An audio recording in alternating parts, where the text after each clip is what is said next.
Sometimes when we're boating, weather will strike and we'll find ourselves in some sticky situations, and we're going to go ahead and talk about that today on this week's episode of Boneheaded Boaters of the Week. Boating will change your lifestyle in many different ways, and one of the biggest ways that it'll change your lifestyle will be the way you view weather. Prior to owning a boat, you may not have cared that much about the weather. You may have only looked at the weather to see if you needed to wear long sleeves that day, but when you buy a boat, that completely changes. The next thing you know, you'll be better than your local weatherman at trying to forecast weekend weather 5, 6, 7, 10 days out sometimes, all to try and figure out if you can get out there on that boat. You all of a sudden will take weather so serious that your lifestyle will completely change. Instead of sitting around on a Tuesday night playing Candy Crush on your phone, you'll find yourself sitting there going through the 7 different weather apps you have on your phone, trying to determine the exact direction and speed the wind will be coming from on Saturday. You'll likely become so good at predicting weather forecasts, you'll find yourself sitting there with one of your friends or your significant other on a Thursday, watching the news, listening to the weatherman talk, and laughing at him while you look at your significant other and tell him he's got it completely wrong, and you'll then spend the next 45 minutes discussing it with anybody who will listen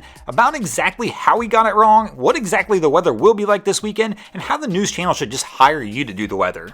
Some of your friends and family will even start to look at you like you're a little bit crazy when you start talking about the weather, but they just don't understand. In boating, weather is one of the most important factors we'll deal with, and one of the reasons it makes it so important is because it is one of the few factors we absolutely cannot control in boating. We can control our maintenance on our boats, how we handle things, but we can't control when a squall is going to come through and start rocking us around or put us or our family in danger. The only aspect about the weather we can control is giving ourselves the knowledge to try and better understand what exactly causes different weather factors and what we need to look for when we're going out boating on the weekend. Because if we get that weather forecast wrong, what's supposed to be a fun, lovely day out on the water surely can turn into a bad one pretty quick. The weather forecast is going to determine a lot of things in your life if you're a boater. First, it's going to determine whether you're actually going boating that weekend or not. Even if you decide it is nice enough to go, it's going to determine what type of activities you'll be able to do on the water. If it's cold outside, you're probably not doing water sports. It'll also determine who's going to come with you. If you've got family and friends who just don't like being out in certain weather conditions, you're not going to invite them if the weather conditions aren't conducive. It only takes one outing with Aunt Karen on the lake on a rough day when it's choppy, and listening to her complain for 30 minutes about how rough the ride is, you realize quickly if the wind's over 5 miles an hour, she's not coming. And the weather really does dictate a lot of things. Weather can have severe consequences, as can be seen right here. And this is one of the reasons why we always have to keep a diligent eye on the forecast, because you just never know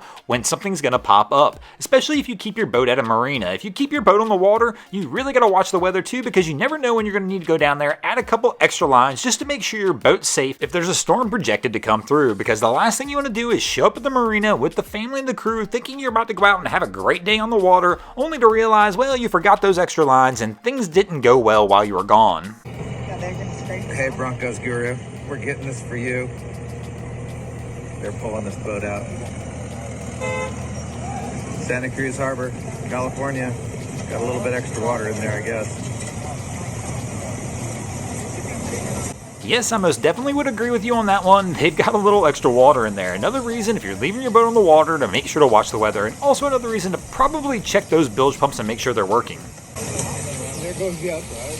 And yes, as you can hear somebody else mention in the background, there goes the outdrive as they drag the boat up the ramp. But unfortunately for this crew in this situation, they got a whole lot more to worry about than the outdrive. But watching the weather in this situation might have helped this boater just a little bit. I mean, come on guys, there are plenty of other ways to get water inside your boat besides letting the weather do it. So whatever you do, do your part to watch the weather conditions and make sure your boat's set up in the proper situation for the weather conditions it could have to deal with.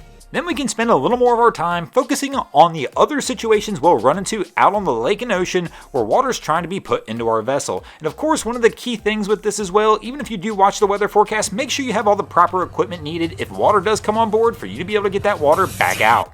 And hopefully then we can avoid any real tragic situations and be sure to keep our boat high and dry. And speaking of being high and dry on a boat, many of you may know that Fort Lauderdale's International Boat Show starts this week. This is one of the largest boat shows in the world and a great place to come learn about everything that's going on in the boating world. I'm actually going to be at this event this week, so if you're around and want to come by and say hi, I should be at the Bahamas booth on Thursday around 4 p.m. to 5 p.m. and I'm also hosting a seminar on Friday in collaboration with the Bahamas Tourism Ministry about how to safely take your boat to the Bahamas. This is a great spot to learn how to safely do this if you've ever had an interest in doing so, and also a great place where you can find out how you might be able to join us on our trip next year to the Bahamas. Thanks for watching. I hope you enjoyed this episode of Boneheaded Boaters of the Week. If you ever see anything crazy happening out on your waterways, be sure to hit me up on Facebook or Instagram and let me know, and you might see your stories over here. Just like Chrissy Rockford, iBoarder, Jack Tar 53, James Williams, John McGrava, Johnny Bezerski, South Shore Cito, Massey, Uric, Mark Vaness Sr., and Marvin Maverick did this week. And if you guys haven't already, go ahead and drop an anchor on the subscribe button here. If not, we're coming to steal your drain plug.